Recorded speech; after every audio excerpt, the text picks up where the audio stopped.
88 kilo ഉണ്ടായിരുന്ന ഞാൻ ഇന്ന് വന്ന് നിൽക്കുന്നത് 79 കിലോയിലാണ്. So guys, once again welcome back to time is money. ഞാൻ ഇന്ന് സംസാരിക്കാൻ വേണ്ടി പോകുന്നത് എൻ്റെ ഒരു ജിം ഫിറ്റ്നസ് ആയിട്ടുള്ള ഒരു ജേണിയെ പറ്റിയാണ് ഞാൻ ഇന്നിട്ട് സംസാരിക്കുന്നത്.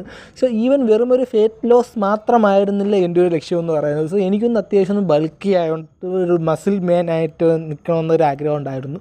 സോ അതിന് എന്നെ ഹെൽപ്പ് ചെയ്ത കുറച്ച് കാര്യങ്ങളാണ് ഞാൻ ഇന്ന് ഈ വീഡിയോയിൽ ഷെയർ ചെയ്യാൻ പോകുന്നത്. സോ ഞാൻ ആദ്യമായിട്ട് ജിമ്മിൽ പോകുന്നത് 10ാം ക്ലാസ് പഠിക്കുമ്പോഴാണ്. സോ അന്ന് ഞാൻ ഏകദേശം 90 കിലോ അടുപ്പിച്ചുകൊണ്ടായിരുന്നു. സോ ആ ഒരു ഫാറ്റ് ലോസ് കുറയ്ക്കാൻ വേണ്ടിയാണ് ജിമ്മിൽ പൊയ്ക്കൊണ്ടിരുന്നത്.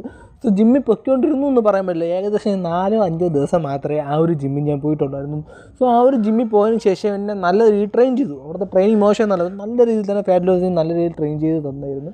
ഏകദേശം 1-2 ആഴ്ചയ്ക്ക് ശേഷം ഇടവിട്ടാണ് ഞാൻ പോകുന്നത്. സോ എന്ന് വെച്ചാൽ ആ ഒരു ട്രെയിനിങ് കഴിഞ്ഞ് എനിക്ക് പിറ്റേ ദിവസം അനങ്ങാൻ പറ്റില്ല. സോ അതുകൊണ്ട് ഞാൻ അവിടെ തന്നെ കിടക്കും.